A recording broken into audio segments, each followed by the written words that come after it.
মা রহিমা আছে কিনা? ইনি কার স্ত্রী? আইয়ুব আলাইহিস সালামের স্ত্রী। এক একটা নবীর সাথে এক আল্লাহর এক এক খেলা চলেছে। একটি একটি করে বললে ফজর পর্যন্ত শেষ হবে না। আইয়ুব আলাইহিস সালামকে পোকা দিয়ে দিলেন। 1 বছর না 2 বছর না 18 বছর পোকা দিয়ে খাওয়াইছেন। তবুও আইয়ুব আলাইহিস সালাম আমার মাওলাকে তিল পরিমাণ ভুলে না। দুইজন স্ত্রী পলায় গেছে, রহিমা পলায় নাই। সুবহানাল্লাহ বলেন। দুর্গন্ধ ওনাকে তাড়াইয়ে দিয়েছে জঙ্গলে। জঙ্গল থেকে ওই পচা গন্ধ চলে আসে। লাঠি সুতা নিয়ে ওই জঙ্গল থেকে আরেক জঙ্গল, কিন্তু ওই পচা লাশ নিয়ে মা রহিমা জঙ্গল জঙ্গল বেড়াইছে, কিন্তু স্বামীকে ছেড়ে পলায় না। মাঝে মধ্যে পেপার পত্রিকায় দেখতে পায়, ফেসবুকে দেখতে পায়, 3 ছেলের মা কোটি কোটি টাকা, ঢাকাতে 5টা ফ্ল্যাট ভ্যানালার সাথে পালাইছে। তারপরে আবার লেখলো ভ্যানালার সাথে কেমনে গেল? ওই ভ্যানালা সবজি বেচতে আসতো, তখন ওই 3 তলা বাড়ির মালিক, 4টা ফ্ল্যাটের মালিক, উনি ব্যাংকের ম্যানেজার ছিল। উনি যখন অফিসে যেতেন, ওই ভ্যানালা সেই সময় সবজি বেচতে আসতো, সবজিওয়ালার সাথে প্রেম করে চলে গেছে। 3 ছেলে ফেলায় তো এরকম মনে হয় যায়টাই না নাকি? যায় নাকি? যুবক এসে কয় আসসালামু আলাইকুম ওয়া রাহমাতুল্লাহ। সৌদি আরব থাকিস নাকি? সালামের ভাবই আলাদা। আমি কি হয়েছে একটু প্রাইভেট আলোচনা। কি আলোচনা বল? বলে হুজুর 7 মাস একটা মেয়েকে ভালোবাসলাম। আমি তাও নাউজুবিল্লাহ। এটা প্রেম করেছে, তা আবার আমার সামনে বলতে আসে। লজ্জা শরম যুবকের আছে। আমরা তো একসময় যুবক ছিলাম, যুবকের হাতে বিড়ি সিগারেট থাকলে ইমাম সাহেব আসতে ফেলা, হাজি সাহেব আসতেছে ফেলাই দে, চেয়ারম্যান আসতেছে ফেলাই দে, মেম্বার আসতেছে ফেলাই দে, ঠিক কিনা? আর এখনকার বিয়াদব কিছু কিছু যুবক কয় হুজুর কিছু মনে করেন না, পকেটে হাত দেন তো ম্যাচ আছে নাকি? হুজুরের কাছে ম্যাচ কি আর বলবো? আওয়ামী লীগ বলে ভেবে নিয়েন না, বিএনপি ভেবে নিয়েন না। বর্তমানে এটাও ফেসবুকে দেখা যায়, পাতি নেতা বড় নেতাকে চেয়ার দিয়ে মেরে 21টা শিলায়, ঠিক কিনা? এমন একটা জামানায় বাস করি, সম্মানের সম্মান থাকবে না, মানের মান থাকবে না, ঠিক কিনা? আগে মুরব্বীরা বিচার আসার সালিশ বসলে মুরব্বীরা হারিকেন নিয়ে যাইতো, অমুক মন্ডল, অমুক বিশেষ, অমুক সর্দার, ওরা যা রায় দিত তাই হতো। এখন এদের মন্ডল মাতব্বরের কোনো দাম আছে নাকি? আছে? যুবকরা কবে তুমি বুড়া মানুষ কি জানো? আমি নেতা। এই যদি নেতা হয় তাহলে শ্রোতা কেমন হবে বলে দেন। ও ভাই বন্ধুরা, পর্দার আড়ালে মা ও বোনেরা ভালো করে শোনো। স্ত্রী কিন্তু পলায় নাই। কি করে খাওয়ায়? ওনার তো সব শেষ, জঙ্গলে খায় কি? কাজের বিনিময়ে মা রহিমা রুজি রোজগার করে নিয়ে এসে স্বামীকে খাওয়ায়। কাজের বিনিময়ে তোমার বাড়িতে একটু কাজ করে দিব, আমাকে একবেলা চাইলে খেতে দিও। ওই ভাতগুলো নিয়ে এসে জঙ্গলে স্বামীকে খাওয়াতেন কাজের বিনিময়ে। না চিটারি চিটারি বাটপারি করে খাই নাকি? আমাদের দেশের কাজে মেয়েও চোর আছে, কাজের মেয়েও চোর আছে। আস্তে করে যাই দেখেন যে পেঁয়াজগুলো নিয়ে চলে যাবে। ও বাড়ির থেকে বোতল নিয়ে এসে আপনি যে কাজ করাচ্ছেন সেই তেলগুলো ঢেলে নিয়ে চলে যাবে। কাজের মেয়ে 100টা তেল চুরি করাতে কি এত অপরাধ? কলমের গুতা দিয়ে যে লাখ লাখ টাকা চুরি করে খায়, সেই হিসাবে তো কমই আছে। জোরে বলেন ঠিক কিনা? এইবার মা রাবিয়া, মা রহিমা চলে গেলেন। কাজের বিনিময়ে খাবার নিয়ে যায় স্বামীকে খাওয়ায়, লালন পালন করতেছেন। এমন সময় কি করছে জানেন? শয়তান বাড়ি বাড়ি বলে ফেলাইছে ওর স্বামীর পচে গেছে, ওর স্বামীর গায়ে পোকা, ওকে যদি কাজ দাও তাহলে কিন্তু তোমাদের ওই সোঁয়াশে রোগ হবে। এই জন্য আর কেউ কাজ দেয় না। মা রহিমা খাতুন দাঁড়ে দাঁড়ে যায়, সি করে তাড়াইয়ে দেয়। বলে তাড়াচ্ছেন কেন? বলে তোমার স্বামীর তো পোকা হয়েছে, তুমি আমাদের বাড়িতে কাজ করলে আমাদের তো ওই রোগ হতে পারে। এটা শয়তান জালিয়াতি করেছে। শয়তান কি জালিয়াতি করতে পারে কি পারে না? যেরকম পারে। নবীজি রাস্তা দিয়ে যাচ্ছেন, শয়তান কয় আসসালামু আলাইকুম। নবীজি কি শয়তানকে চিনতে পারতেন না? কই যাস? বলে হুজুর আপনি কই যান? বলে দাওয়াতে। বলে আমিও আপনার সাথে যাব। বলে বদমাইশি ছাড়িয়ে দেগা। বলে আমি কবে শয়তানি ছাড়িয়ে দিয়েছি? তাই নাকি? তো চল যায়। গেছে দাওয়াতে। দাওয়াতে যাই শয়তানি দিক ওদিক তাকায়। নবী বলছে চুপ থাকিস, এই চুপ থাকিস। করছে কি করছে? ওই বাড়িতে গুড়ের টিন আছে, গুড়ের টিনের মধ্যে এতখানি হাত ঢুকাই দিয়েছে। তো বলছে তুই গুড়ের টিনের মধ্যে হাত ঢুকালি কেন? শয়তানের কাজ কি? তো বলছে আমি মনে করি কি না কি ঢুকাই দেখি যে গুড়ের মধ্যে হাত ঢুকে গেছে, চকাটের সাথে মুছেছে। এর সাথে এবার গুড়ে লেগেছে পিঁপড়া। পিঁপড়া আবার টিকটিকিতে ধরাধরি করতেছে। টিকটিকিগুলো লাফালাফি করা দেখি ওই বাড়ির বিড়ালটা আবার ওকে ধরার ধান্দা করতেছে ওই টিকটিকিকে। পাশের বাড়ির বিড়াল আসছে, আয় তো বিশাল মারামারি। ওই বাড়িওয়ালা লাঠি দিয়ে ওই অন্য বাড়ির বিড়ালটাকে মারিছে, বিশাল ঝামেলা। এখন দাওয়াত খাও। নবীজি বলে শয়তানি করার জায়গা পাও নাই। বলে কি এত শয়তানি করেছে? একটু গুড় মিশাইছি। শয়তান তো একটু গুড়ই মিশায়। দেখবেন আপনি তসবিহ নিয়ে বসবেন, কি করবেন? আর এই গোতাগুতি করবেন, ফজরের আজান পর্যন্ত চালায়ে যাবে। ঠিক কিনা? আপনি তো নিজেও জানেন যে শয়তানি চিন্তা করতে খুব মজা লাগে, আর আল্লাহর চিন্তা করতে ভালো লাগে না। এইবার এক মহিলা বলতেছে আমি তোমাকে কাজ দিতে পারবো না, তোমার মাথার চুলগুলো বড় সুন্দর, চুলগুলো দিয়ে দাও। বলছে না তা হয় না। বলে চুলের বিনিময়ে খাবার নাও। কেমন স্বামী ভক্ত তোমাকে একটু দেখতে চায়। বলে শোনেন, আমার স্বামীর কোনো গামছা নাই, তোয়াইলি নাই। আমার স্বামীকে ওযু বানায় গোসল করাইয়ে দিয়ে আমার চুল দিয়ে মুছে দি। আমাদের দেশে এরকম বউ তো মেলাই আছে, স্বামীর পা দুখানা চুল দিয়ে মুছে যায়, নাই নাকি? আছে না? একটাও নেই। আমি এক জায়গায় সরকার পাড়া বলে একটা জায়গায় ইন্ডিয়ায়, তা আমি আপনাদের স্ত্রীরা কি বাবা এই চুল দিয়ে মুছে দেয়? তো বলছে হ্যাঁ বাবা, মাঝে মধ্যে ঝাঁটা দিয়ে মুছে দেয়। আজকে বলছি কি জন্য জানেন? মহিলারা সব বৃষ্টিতে চলে গেছে, এই ফাঁক পাই বলছি যে কয়টা আসো তোমরা যাই গল্প করো যে ফাঁক পাই আমাদেরকে যা ঝাড়লো বাবা। যেদিন তোমার ডাক পড়িবে গো মা ওই কবর মাঝে শুইতে, জোগাড় কিছু করছো মা গো তার মাঝে বিষাইতে। বলে অর্ধেক চুল নিছে, অর্ধেক চুল দিছে, অর্ধেক চুলের বিনিময়ে তারপরেও স্বামী না খেয়ে মারা যাবে। একে তো পোকার কামড়, কত কষ্ট পাচ্ছে। আস্তে করে খাবার নিয়ে যাচ্ছে, শয়তান মানুষের রূপ ধরে যায় বলছে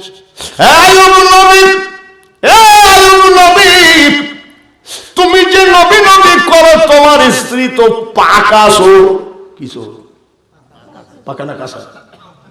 পাকা চোর। বলে কিরকম? বেয়াদব, আমার রহিমাকে তুমি চোর বলো? আজকে প্রতিদিন চুরি করে করে নিয়ে এসে তোমারে খাওয়ায়, আজকে চুরি করতে গিয়ে ধরা পড়ে গেছে, চুলের অর্ধেক কাটা দেখো। বলো কি? বলে হ্যাঁ। তাই? বলে হ্যাঁ। কোনোদিন ধরা পড়ে নাই তাই তুমি বুঝতে পারো নাই, আজকে দেখবা চুলের অর্ধেক কেটে নিয়েছে।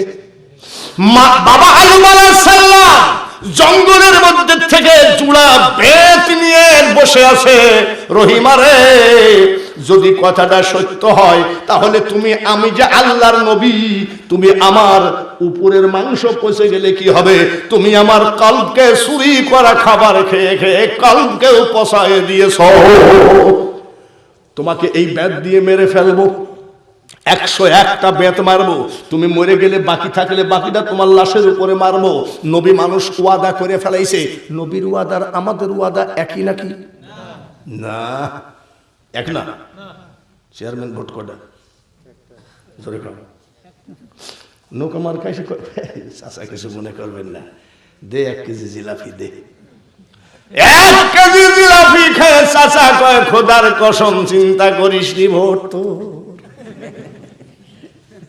আর একজন চশমা মার খায় সে কয় চাচা ধরেন।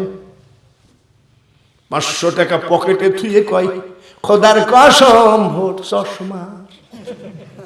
এরকম নাই নাকি?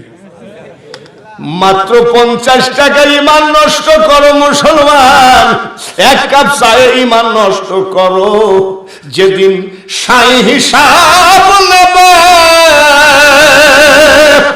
আগুন পানির তুফান হবে। এ টাকা তোর কোথায় রবে একদিন ভেবে দেখলি না?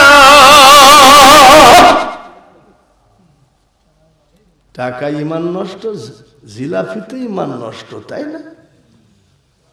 এক যুবক বলছে আমার দোয়া করেন, 9টা প্রেমিক, মানে 9 মহিলার সাথে ওর প্রেম, যার সাথে বেশি মেশামেশি সে আবার পানিতে ডুবি মরে গেছে। ওই জানাজায় আবার দেখি ওই বান্দরও আছে, আমি আবার জানাজা পড়াবো। তা বলছি কিরে তোর মাল তো মরে গেল, করে চাষা দোয়া করেন, এখনো তো 8টা থাকে। প্রেমেরও কোনো ইতিহাস আছে নাকি? যে যা তাই ইচ্ছা করতেছে মরে দেখো, জোরে বলেন ঠিক কিনা? বাইরা আমার, এখনো ওয়াজ শুরু করি নাই, ভূমিকা চলছে, রাজি আছেন নাকি? রাজি আছেন তো? ভাইরা যুবকরা শোনো, যুবকদের ওয়াজ এখনো শুরু হয় নাই, আমি মা বোনেদের ওয়াজ শুরু করেছি। মা রহিমা খাতুন এসে জঙ্গলের ভিতরে কলসে পানি নিয়ে কেবল অজু বানাবে, লাঠি মেরে ফেলে দিয়েছে, গেট আউট। কি ব্যাপার? কিছু মনে করেন না, আপনার খাবারটা একটু দেরি হয়ে গেছে, কে জানি ছোঁয়াছি রোগ, এই কথা বলে আমাকে কেউ কাজ দেয় না, যার জন্য একটু দেরি হয়ে গেছে। বলে খবরদার, কাজের দোহাই দিবি না তুই, পাকা চোর। চোর কিভাবে? চুরি করে করে খাওয়ায়। রহিমা, আমি একজন নবী, আমার জীবনটা ধ্বংস করেছ। মা রহিমা থর থর করে কাঁপে আর কান্দে, যার জন্য করে চুরি সে বলে চোর বড় আঘাতে আছে। বলে মুনাফেকের মতো কাঁদবি না, এই দেখ বেত, খোদার কসম করে বলছি 101টা বেত মারবো, যদি তুই মারা যাস যে কয়টা বাকি থাকে তোর লাশের উপরে মারবো। চিৎকার করে কান্দে মা রহিমা, আহারে স্বামী মারো গো মারো, আমি মারা গেলে তোমাকে জঙ্গলে কে দেখবে? বলে তোর ওই নাপাক হাত আমাকে টাচ করবি না, তোকে দেখার দরকার নাই। মারো তুমি, মারো মারো, কিন্তু একটুখানি জীবনটা যেন মারা না যায়, তোমার খেদমত করার তৌফিক দিও।